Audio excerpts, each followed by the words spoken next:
first champion select. But before we do that, I want you to actually see and feel what these teams are about. So take a look.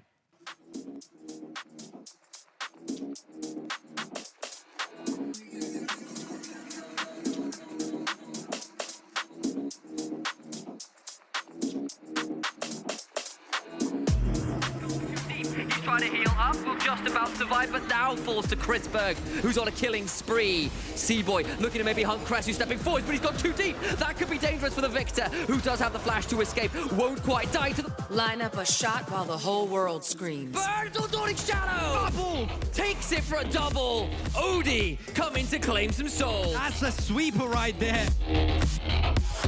Goes in! He's secured it. That was a mistake potentially for Eminem. They're going to try and turn it around now. Flashing from Bissa, but it's outside the Crescent Guard that he gets that damage. Incoming! They still kill him afterwards. Oh my God! Look at Odie! They're all here! And now they're going to start running it down, and Eminem have overstepped.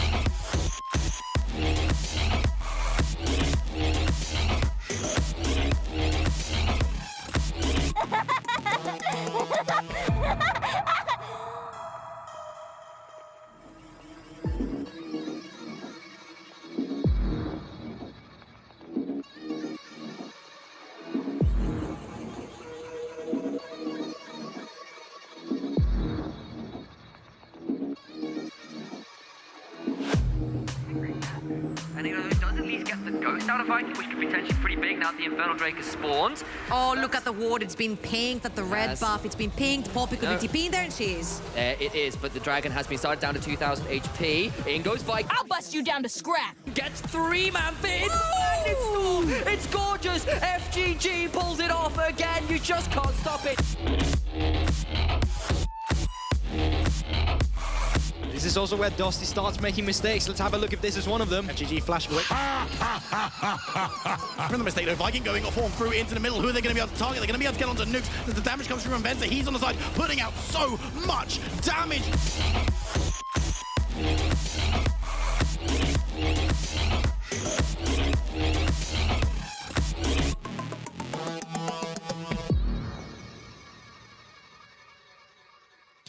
And welcome back for the first champion select. Are you taking notes? Huh? Are you done taking notes? Yeah, I'm done. Can we see those notes in your TikTok, maybe? You can see them on my TikTok Shame. at gtroubling. Doku, up to you. Shameless. First champion select is on the table, and it's going to be Viego alongside with the Rel from FGG. He's not allowed to play that. Tom Kench also kicks the bucket. There's no frog. I'm expecting the Okay, second yeah. force to be out of commission There here, it is. and I'm assuming Zeri is going to be taken out of Probably the board wise. as well. It's a really tough just champion to deal with in general. And then I'm just thinking, like, what do you handshake with the Zeri? What are you afraid of if you're Dust at this Okay. point? Oh, you banning it yourself. Okay, so that means they're potentially looking for a first pick Jinx or Caitlyn here, I think is what that's saying, because they don't want to give over the Zeri and they don't want to actually first pick it. Also, I want to call out, of course, the Tom Kench away from Duel. I think that actually limits a little bit of what they want to do with the Senna. I think the Senna has looked less good with Odie when Duel's not on the Tom Kench because he's been so good at the Frog. So I like that. Curious what Bifrost do as a response here. Do they ban the Jinx and leave the Caitlyn open? Also, I'm just really happy that we mentioned that this is going to be a handshake between AD carries, because I feel like both Venza and Odie, they both depend on having a hyper carry on them. And I love that you mentioned that the fact that Tom Kench is not in the equation, we haven't necessarily seen the Senna work too well. So I'm assuming they will default on the B1. What's that? It's a Jinx. And then the other side will most likely handshake either Caitlyn Lux or maybe Aphelios. I mean, there's the Jinx taken straight out. But I say, like, because things like Thresh have fallen away a little bit more recently as well, we haven't seen the hyper carries with the safety of that. The Tom Kench was really the option available. You could go towards something like a Braum, but I feel that's a bit early. So I'm assuming it's probably an Aphelios just trade. They were talking about it in the interviews, as you said, that might be the option. There's the Aphelios. I wonder whether they leave the support counter picks for a bit later, though. I would like to see maybe even the Nautilus get taken away here. I feel like Nautilus has risen in priority so much in the Okay, well, there ERLs. you go. Trade away. You don't need to pick Wait, anything right where's now. the camera? Where's the camera? Give me the camera. Here, play. Wait.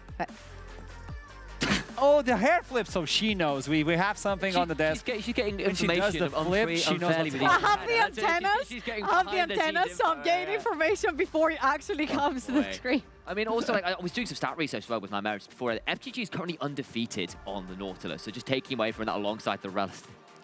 Never mind our analysis. It's significantly more important. Yes. I actually like that takeaway as well. It's really good. Not that Leona is a bad pairing here, and I think, honestly, like, engage support with Hypercarry ADC is what we were expecting. I just like the fact that Bifrost have taken away the more comfortable options from FGG. I think that could be pretty critical. And I'm expecting the Jinx Zhao to be locked in That's here. fair. I think it gives you a pretty solid front-to-back scenario.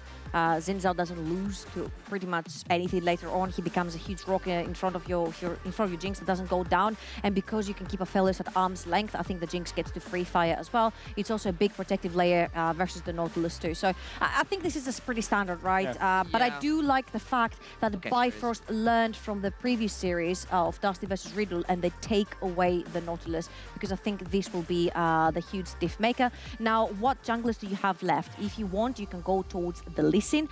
You also have Diana if you want to move towards this sort of scenario, but I'm thinking that the Lee Sin is going to be the most prominent, yeah. It's kind of been... Saw this Don't already. smile, didn't you? no, no! Oh, she saw the game already. She knows the You know, score. again, just cheating. Anyway, I agree with you completely about the Lee Sin. There was a part of me that wondered whether Viking would go to after his really good performances on the pick yesterday, but I don't mind that being the Xin Zhao being the option. I think it also stops the Gwen Zhao combo where you have the double immune zones from range, which I think makes a lot of sense considering how good Shikari is on it. I still feel that might be a ban option here though for Dusty because he's been such a danger on that champion. I'm looking at, okay, I was about to say, I'm looking at Sylas and Akali for Fury, which I'm assuming that will result in a Yeah. Gnar ban, because if you're Sylas and you steal a Gnar ult, you can use it no matter what. And I'm looking now at Akali and LeBlanc, because Akali's still undefeated on the Akali. both Fury and Buckland play both champions, and especially if you have a Lee Sin in the jungle, having an Akali with him or a LeBlanc with him is going to be just Level 6 so, is so dangerous. like, it's not even just the level 6, it's like the pure 2v2 pressure potential that they do bring that is just really difficult to match, unless they want to match Assassin with Assassin, right? They want to go LeBlanc into the Akali. I would say at this point, let me predict, I think this is going to be an Ahri into the mid lane. I mean, Dusty are not taking it away. Fury enjoys the Ahri. Right. That way you can counterpick for the top lane Shikari. We didn't talk about the top laners, but they're amazing. Let's be honest. Aelif is a demolishing top laner, but if you give advantage to Shikari, it's Return of the King. There's a meme because Return of the King. She raised the hand. I wonder if the Malphite ban is going to... He's back! I wonder if the Malphite ban is going to result in a Jace top lane here, potentially. You could also run Jace mid into the Akali yeah, because you because- can hit her during the Shroud a bit. There's definitely options there. Akali's still flexible. Shikari, I feel, could definitely play it, so I have no issues with that. Question is now, what does Backlund go towards? Because I actually feel Backlund and Viking have really stepped up as a duo when we had some questions. And we actually, you know, you in the pre-show, Trouble, were saying, I'm not so sure right now about where Fury's level is at. And if he's going towards an Akali, I need to see him step up here. There's the Jace. Ah, come on! Got it right. It's still both of these picks are still strictly flexible. Jace has been going more towards mid lane as well recently. Showmaker played it earlier in the LCK playoffs even. So now, of course, if they go towards the Ahri themselves, Aelif takes it, and Aelif is potentially playing a bit of a strong side option here. Can you tell me the last pick, because you know? Okay, what do can you you think? play into the Jace? You can play, if you want, Camille into the Jace to dive into the backline. I think Camille would also be really cool here into the LeBlanc, because you can lock her down inside the ultimate and then she cannot actually get Yeah, I don't out. hate that as either. What other things do you have left in the top lane for Shikari? Ornn, You've got the might be. Gwen that you can play. At this point, I don't necessarily think you need Ornn. I think you need something to jump in the backline together with your Lee Sin and the Right. Akali and try to I assassinate. think Camille's the best option. I'm on that looking front. at Camille here, and I'm also looking potentially for Gwen if you want another layer of protection in front of your Aphelios. Can you flex the Akali as well? I mean, definitely You can. could. Shikari has played it in the regular. Yeah, split, there you go. They flexed it, and then Yeah. we I were had to trying predict call that one. Come on, earlier. guys. So of course, we did have half wonder would that be the option. It also means that Shikari's opting into the Akali Jace match. It is a bit of a skill matchup, but you know you can hit. I'm so sad, man. It's definitely going to be taken away there a little bit. So I mean, you're going to have a Nymera special in mid lane because he plays both of those champions, and I'm sure he'll be waxing lyrical about them. I can tell you now. Okay, before we jump into the game, last thoughts. Who do you think is going to take the first one? The first Summoner's Rift? Okay, so Phil, what is really dangerous here is that Dusty have a lot of range with the Jace, with the Jinx, with the LeBlanc that can just go in, pop someone. poke, Yeah, so you can pop someone with the Jace poke coming in and the Jinx rocket. So if they do manage to get this combo together, I think they're very deadly at objectives. If they're first to get at the objectives, it's going to be really hard and difficult Give me to a face number. check into the Jace. Give me a number, okay? They didn't give Akali to Fury, so I'm gonna go with Dusty. Okay, Dusty, for you, wrap it up. I think it's Dusty as well. I'd say it's 60% Dusty, because there is some pretty Okay, good you can't pick. give percentage. Okay. You need to He asked for pick. a number. You need Now to look pick. at me, because the last time X7 took down Bifrost, it was with range, but they took a week to prepare themselves for this one versus Dusty. It's going to be bloody. It's going to be action-packed. It's going to be for the casters. It is Viperoon alongside with Imeta. Dusty operatives. We've got in. That's We've it. stuck We've in. our infiltration is complete. You saw the votes on the pre-show, but we've managed to slip the net, and we're here on. Well, the what's cast. happened? What happened is they saw the predictions, saw Trouble was predicting Bifrost, and then Initialize was like, "Oh, you know what? I think Dusty's probably win this game." You know, which it's very intelligent as we find our way. Summoner's Rift, first game of the day, first game of this best of 5 series, and do you know what? I want to kind of bring it in initially to what we were hearing about in the interview. You know? Yes, because a lot of that was about, wait, isn't bot lane really, really good for these teams? Isn't it going to be super bloody? And the consensus with this draft has been, absolutely yes. We have double engaged support speed. These kind of drafts even make me feel like, you know in your fighting games, you basically have echo fighters, which are basically a fighter just slightly different, if not the same. Good number of these champions do very similar things to each other, gives me same kind of vibes. And what this sets up for me is strong 2v2's bot that can fight level 1, level 2, and then a level 3 angle coming in from junglers as well. We could get 3v3s very early into the game heading down towards bot side, and actually, it could evolve into 4v4, and a big part of that is you see in that mid lane inventory for Ahri, those are dematerializers. Helps you push in the wave. You can push in from level 7, actually. Completely in the backline, but either way, it helps you push out just a bit quicker before that. Look, all eyes on bot lane. Isolate that top lane matchup for them to outplay themselves as they see fit, but bot lane is where the real brawl happens. Well, I'm going to keep my eyes down there just to see if you're correct. But of course, we know that both of these teams prioritize playing like this. And I'm really, really excited because we've got 2 compositions while there are differences, especially in those solo lanes, which we'll probably get into a little bit later when they start being a little bit more interesting. Maybe roaming down bot, maybe some shenanigans up in the top side with the Akali versus Jace.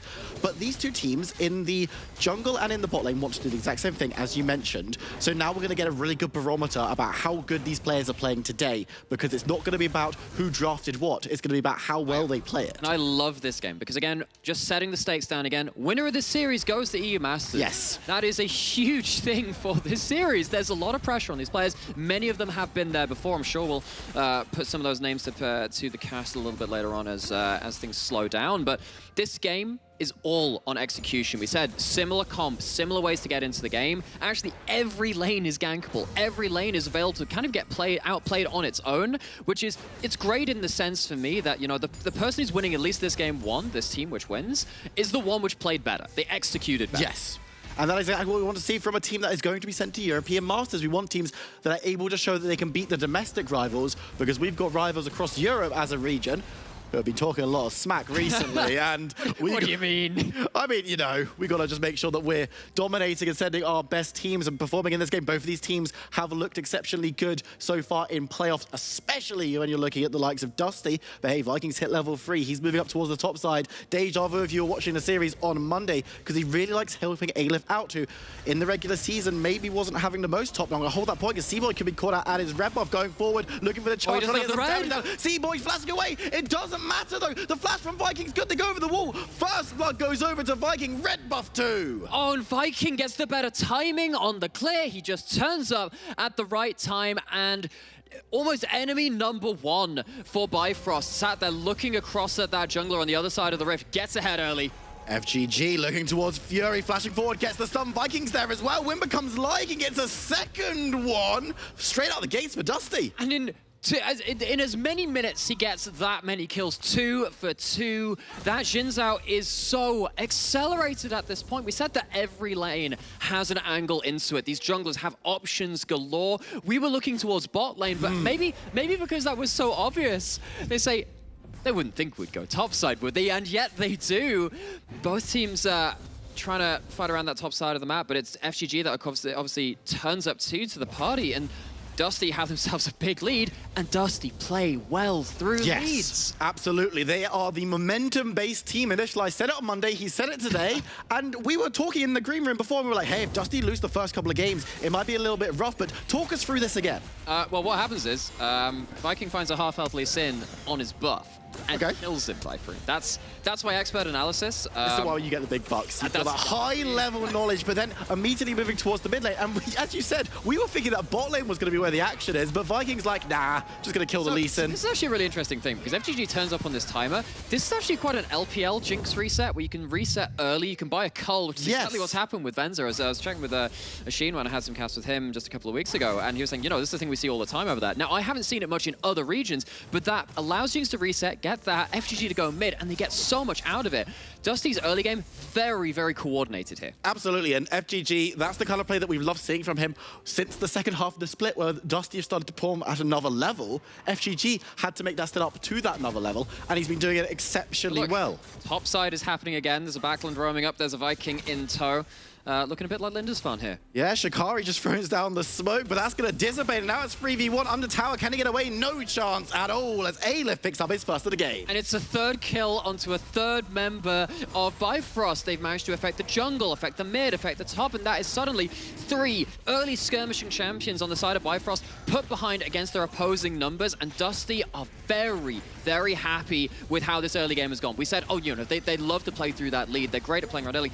But what does that mean? What does it mean to have a Xin Zhao that is that fed? When you have a Jace that's now ahead of their opposing number 2, we know that because these teams are so similar in the way that they want to play it out, all of your strengths you're playing around are going to be matched by even higher strengths from the side of Dusty in terms of trying to have those skirmishing 1v1 assassination potential out of your top side, and then having these big bursty fights. Obviously, this is a very squishy set of team comps. You give that much extra damage over to one side, those fights end that much more explosively. Absolutely. And Dusty starting to hit level 6. They've got it in the mid lane. They've got it in the top lane. Of course, in top lane, level 6 isn't that hype for Jace, but the damage is going to be good regardless. And for Bifrost, hey, they're going to be a little bit worried about how the early game has gone. Fortunately for them, one thing that should be noted, the bot side, something that we talked about quite hype, hasn't really been affected by this. Viking hasn't taken his lead down there yet. Absolutely baited by that. Bot lane's going to be bloody. It's 3v3. Duel was just sitting there like, we're just going to play around bot side, and then Vikings like... is the one part of the map which has had 0 action. FGG got 1 look in. Everyone else completely out of the picture. I mean, you said there's been no action. Bifrost have got the Dragon down there as a very small thing. We've got the Hex Tech to start us off. The Infernal will be coming through next to a couple of decent early Dragons as Fury moving forward, getting the damage. Backlink going to flash towards the support from Viking FGG, who have moved on through. Not going to be able to find anything, though, but... And you know, they're still threatening these 1v1 situations. Exactly, because as much as you get extra damage for getting ahead as the side of Dusty, you don't get that much tanky about that same kind of metric, right? Because the only people that are tanky on these teams are, of course, the Nautilus and the Owner, and even when they get behind, they feel a lot like CC bots with a slightly larger HP bar than the other people on the rift. That's kind of it. Now, you see that Free really trying to pounce in this matchup. And of course, you counters the reverse of LeBlanc. You can see once you use the double distort, wow, it's great damage. How are you getting out now? And takes the opportunity to attempt the 1v1, force out the flash, and suddenly now maybe C-Boy has an angle into that mid lane. And we start to having to ask that question. How do Bifrost organize the map, rotate around to find angles to take down some of these Dusty members and pick apart their dominant early game that's been on show so far? Dominant early game has slowed in the past couple of minutes. As you said, the first couple of kills in 3 minutes was very nice, but now it's just a case of just seeing it out. We're going to have Rift Herald on the map pretty soon, so it might be a case of Dusty looking to play around that because, of course, you can get the kills, but if you can't turn those kills into objectives, especially these early towers, then you might have a little bit of a bad time. Potentially, of course, you have 8 minutes hits. We have... well, both bot laners of Bifrost heading up towards the Herald spawn. Herald, obviously, a very good ability to, or rather, window of time to start getting yourself some financial gain as opposed to just those kills coming through. However, if Bifrost choose to start this, I'm a little worried you don't have the Nautilus ult right now, but as it seems though, Dusty keeping the Jinx bot lane, rather preferring to get the plates very easily at that point, though Viking is still hanging in the area just in case. They have vision of it and they're sending members, which means that they probably want to contest if nothing else is going to go very, very low. Viking thinking about going for the steal, looking towards it, but decides against, out of anchor range, but Bifrost will be able to sneak that one away. Not so subtly, but they get out regardless. So then the question is, what do you get from this Herald? You've lost, what, 1.5 waves in bot lane thereabouts. You've lost 1 plate on that bot lane turret. So you're kind of getting towards parity at this point. Because this is a cannon wave, you're actually going to get just the back end of this wave as OD. But that is actually 2 plates now. So that's largely going to be the value from the Herald recouped already. But at least Bifrost are at least trading in this. It's much better than them giving up a Herald, because they wouldn't really be in a position to defend that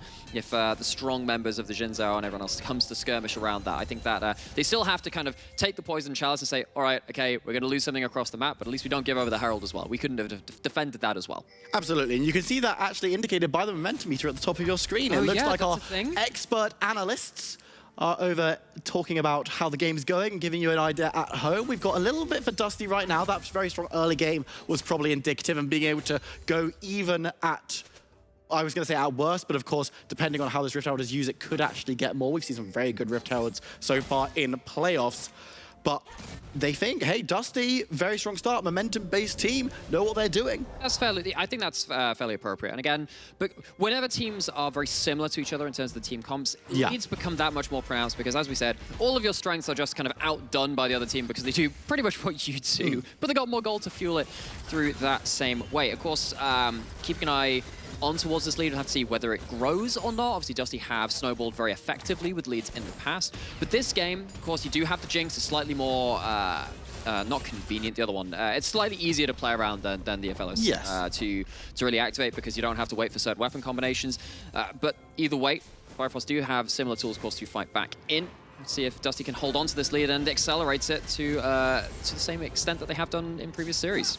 Again, keep your eyes on Lee Sin, because he is the one who's holding a lot of that gold deficit in his pocket, ready to unleash the push. He's going to have to do it in the next couple of minutes before it times out. But where would you want to see this put in? Do you want to see Odie getting a little bit of gold on that Aphelios? Do you want to see it going in someone like the Akali? Shikari, we know, very, very good at this champion. I feel like if you do get a lead on the Akali, you're really, really happy. But whenever you can get gold on AD carry when it's the Jinx, the Aphelios, it's almost always worth it. I think in this case, it's going to be more determined by where it's just easiest to put it down in regards to enemy rotating towards you, because most of the time you don't really want to send that Herald into a tower without being able to auto it down a little bit before. If you can take 4 or 5 plates with the Herald, that's obviously very good value, but that rarely happens when you've got enemy champions lining up to defend it and protecting that crash. So we're going to be able to pick up the second dragon of the game. Mountain will be our first Rift and Soul today, which, you know, a bit more passive, gives some of that survivability, which these two teams have been lacking, as you mentioned. Could this be a little bit of a band-aid for one of the sides? I think this is very important if Bifrost do get it, because of course you're working against Jace Poke, you're working against potentially fire cannon autos coming out of the Jinx, and Mountain Soul tends to be very good against Poke, right? Because particularly against Jace, who gets up only every, I don't know, he gets his Shock Blast up every 10 seconds or so, something like that. I can't remember the exact timing, but it's around that. Mountain Soul comes into the similar kind of timing where you just eat one, it takes off, you know, 100 or 200 damage from that, and that happens every time he's hitting a target. That's actually a lot of relevant damage taken off the table. Now, Dusty are now looking at this and saying, okay, we got the kills, that's great. What's happening with the neutrals? They haven't got a single one yet. Bifrost keeping that ticking along nicely. It isn't just those 2 dragons, it's the Herald too. Question is, what can they do with that to kind of force Dusty to plateau and fight them on their terms instead of them using their advantages where they see fit? I mean, this is something that we said, actually, is Aleph might have overextended. We're going to see the Rift Herald being dropped as Seaboy dives on in, gets the kick, gets the damage. Jace can't get out. It's the first kill of the game going over to Bifrost. Okay, and there you see Aleph's overstepping a little bit, had members on the top side of the map heading towards him, but didn't get there nearly in time. I was actually wondering if Seaboy was trying to ward hop there, but puts down the Herald anyway. It's going to get gold either way, because of course you can't ward hop to a Herald eye. He just sits there and goes, hey, Jace, I'm going to put this down, I'll deal with you in a second. Just dropping it down. He could get free play, so that's the money that we saw being traded in the bot side already recouped, as Vikings going to move up just to deny it getting too much more damage. As Fury takes a decent chunk, gets the Charmers backland, bops on out. My concern here is, Dusty, they did really great in the early game, and we actually spoke about, we said, are they going to be able to transition that into objective? So far, the answer has been, cancels it. No, and I think backland's in trouble. We'll be able to get away, but now Fury dives away from FGG. Decent play from the Ahri mid. That was actually very, very close to being a kill, and I'll tell you why, because one of the things about Ahri ult is that it doesn't track invisible targets. Presses the ult and doesn't land in time, so the LeBlanc clone makes them go invisible, don't get that extra tick of damage from the Spirit Rush. If that lands with an auto, that's a kill. And Fury is actually playing the 1v1 matchup fairly well when it's been on screen. Question is that actually going to lead to anything tangible in their own side? Because, again, we've seen a couple of nice chunks, seen a flash taken away, blah, blah, blah, it's a reset, but it hasn't led to anything more than that yet. It's close, but not quite there. And I mean, I don't know if that's you angling to have Ahri on your screen more often, or if that's just talking about this. Let's change to the view of just Fury for the entire game. That'd be awesome. Well, let's have a look at the gold really quickly at the bottom of your screen, because 14 minutes plates have fallen. Of course, Dusty sitting at a reasonably comfortable gold lead at this early stage in the game, and you can see exactly where that's being held. Look at that top side. That's definitely there, but then actually even looking down at the AD carry as well, we saw that cull, and that's obviously finally coming into fruition at this point. But yes, it was all topside all the time in the first couple of minutes of the game. Explosive out of the gate with Dusty, but we haven't seen an extra series of plays at that point. We said that there are ways to play through topside, but honestly, with the way that Dusty have been playing around it, Viking is struggling to get into lanes. There's actually quite a lot of vision in the river now, so he's struggling to continue to be a presence on the map. And Dusty, I think that they need to really start getting FGG into the equation too, because Viking on his own is struggling to keep things afloat. I mean, there's going to be a fight here as Viking's going to be dove onto, has to throw the ultimate down, but everyone's getting in range to put down the damage. Venza misses the ultimate, but is now putting the rockets directly into Duel. Has to go golden, but look at Odie, he's online in the back line. Look at the damage, gets one, it's a shutdown onto Viking, towards Venza, another goes down as he goes over the wall. Fury's going to be able to pick him up on the Ahri, but look at the backside, Backline's in trouble. Odie shuts him out. It's a double kill for Aphelios as Bifrost take the first major engagement. And for the first time in something like 10 games,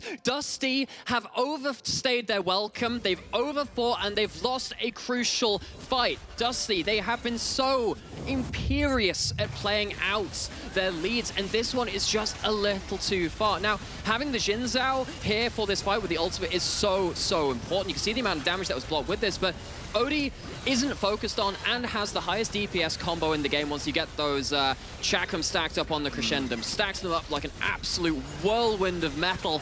And Odie does ridiculous damage without Dusty ever getting to shut them down. And that's a fear now, because you look at Bifrost, momentum has swung back in their favor according to our analysts, and you can't blame them. They've got all the neutral objectives so far. Yes, they lost out on that first tower, but for me, the question really is, what do Dusty need to do about the situation? Because things have slowed down. Venza's going to be caught out by the hook. There's so much CC. Seymour dives on through to secure the kill. Simple as that. And again, it's just a little bit beyond their safe boundaries is Dusty playing right now. We talked about just before that big fight, but what's happening with the vision? A lot of this river vision is starting to fall apart. And again, they haven't really been tracking the members of Bifrost well enough to keep themselves safe. This is going to lead to a very early soul point. And Bifrost, after that disaster of the first 3 to 4 minutes, have come back absolutely swinging. And now they found themselves swung to parity and getting themselves a third dragon at Soul in 5 minutes time. They've been Imperious on the bottom side controlling that one. And I mean, now for Dusty, they're hanging around looking towards this second Rift. Hell may pick up their first objective of the game, but they're doing it very slowly. It doesn't look like there's going to be much commitment, but Aphelios and Nautilus are in the neighborhood if they wanted to contest. Lee Sin's not there. You probably shouldn't be poking your head in here. This is the area of the map you've just given up control over. That's a chance you're going to get picked. Duel's actually going to figure that out right now. Duel might actually just get picked as he's going to be dove onto by 3 members, and that's simple as that. But the Rift Herald is going to reset. That's a very dead Nautilus. Oh, come on. Oh my word, that might be very like dead. Venza, though, dives away from Seymour, who now cannot dive forward. Backland is there, but it's just jumping around. No one goes down, but Venza, we've talked about his positioning so many times in the past, needs to be careful. Particularly in the early split, we thought we'd done away with that a little. Venza was, of course, not the most responsible with his gold leads, but Dusty not even using the Herald, taking down a full mid lane outer turret, getting some territory in that area of the map. That's a big win for them, actually, given how that bot lane could have led to a really big momentum shift, particularly with Odie getting online on the Aphelios and being one of our statistically best AD carries in the league, if not actually the best statistical I think so, yeah. AD carry in the league. He's got incredible stats across the board, but I feel like now we're back into kind of parity. Again, we were saying both these comps do similar things. You've got Leon and Nautilus both trying to catch out these mobile but long-range hypercarry ADCs with these aggressive skirmishing junglers, and mid laners and top laners kind of doing similar assassination-y mixed damage threats. So really, we are back right on the knife's edge. it's a case of watching what these two teams can do in the next few minutes. I think they're going to be pivotal. Getting down this Rift Herald will be nice for Dusty. They can't get plates, but they might be able to bow down the objective, open up the map a little bit further as Backlund dives away from C-Boy. Leeson might look for an engage here, might look for a steal, but he's not going to be able to do so, and Viking is just going to grab the eye and skedaddle. They were just window shopping. Just window shopping. They would say, oh, look, that's very much it. I have seen that it is a Herald. I have seen that I'm not getting it. They have a look in, see if there's anything to be done. Nothing seen there at this point, but Fury is going to take that mid lane, the top lane out of turret. And speaking of opening up the map, I feel like at this point, I look at Shikari on the Akali and I think, that's a danger.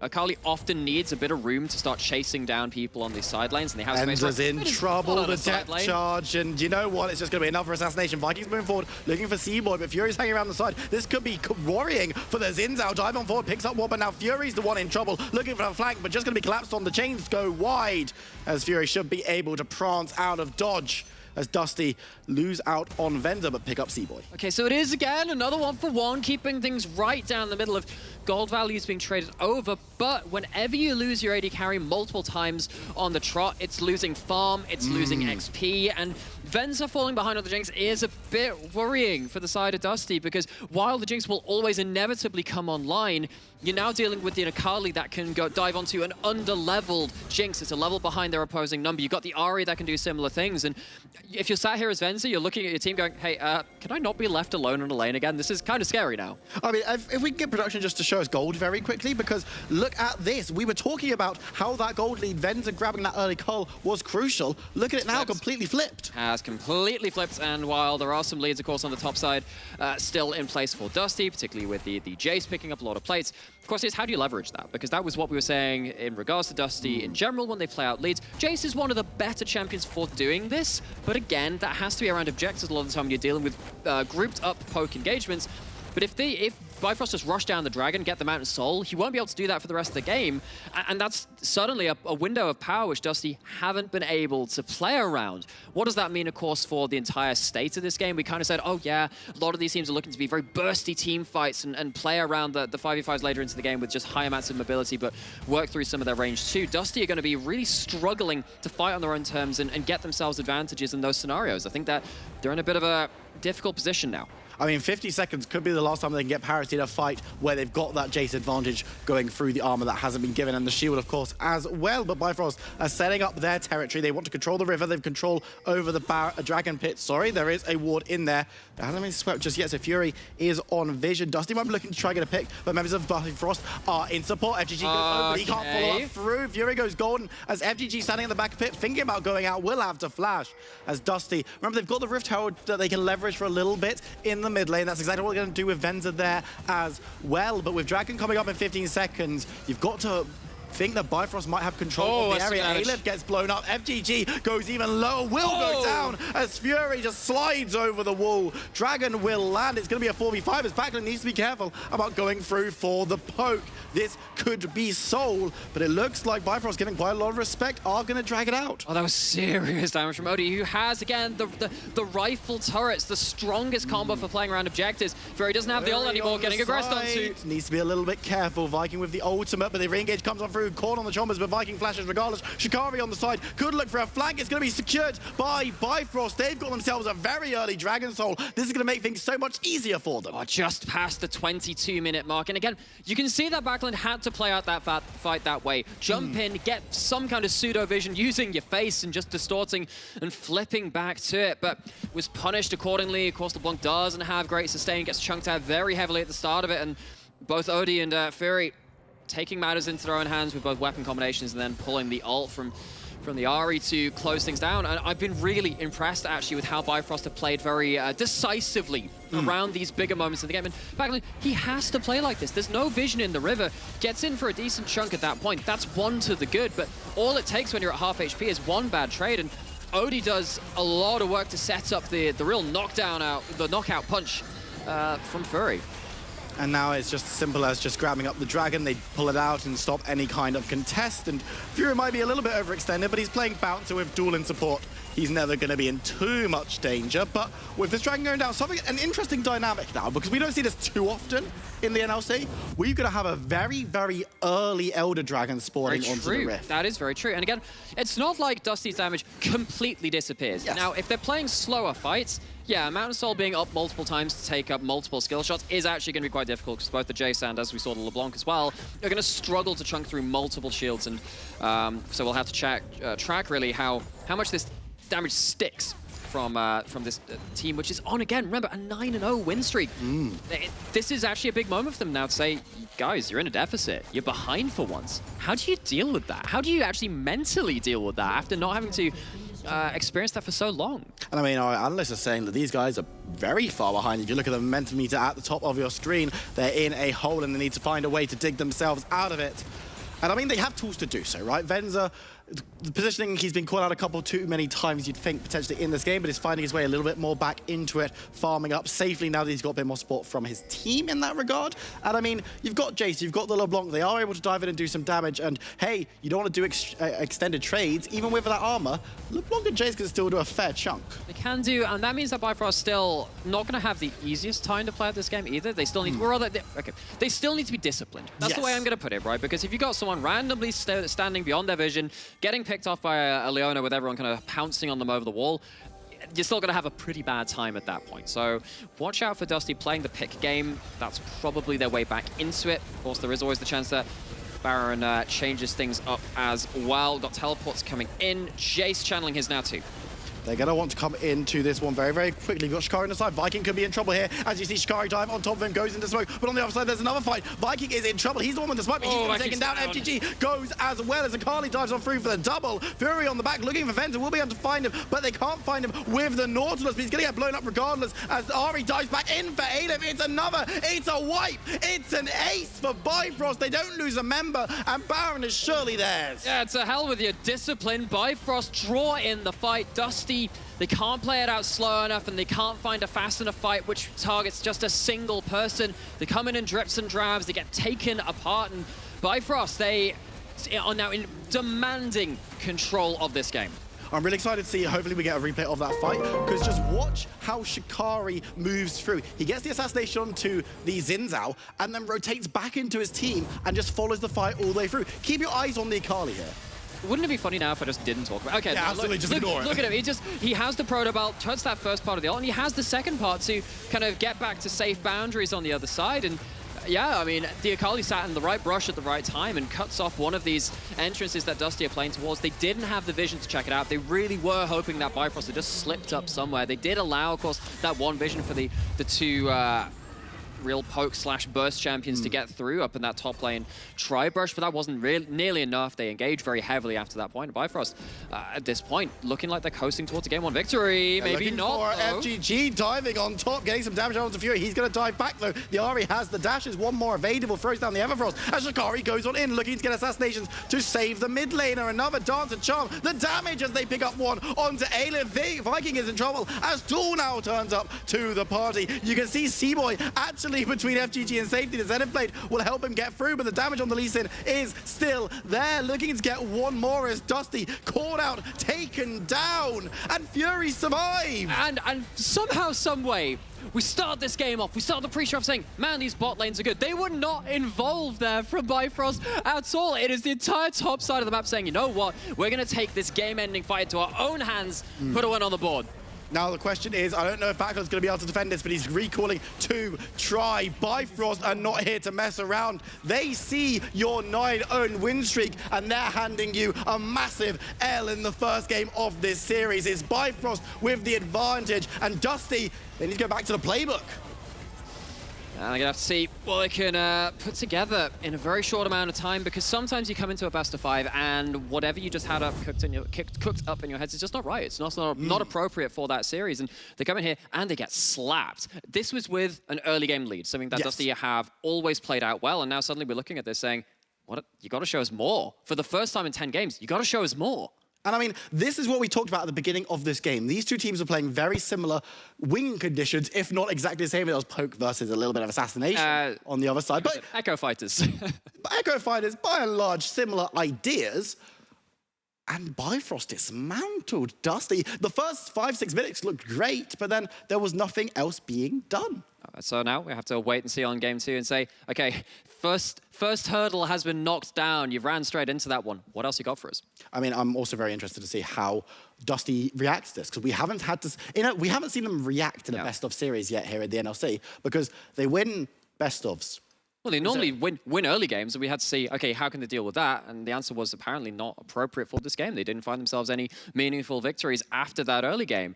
And now we have to see that in a series sense, on a larger sense too, and see how they can hold themselves together on a larger scale. Well, to have a series, we need to have a game 2, and we're going to jump to a short break. When we come back, we're bringing it to you live, so don't go anywhere. We'll see you in a few minutes.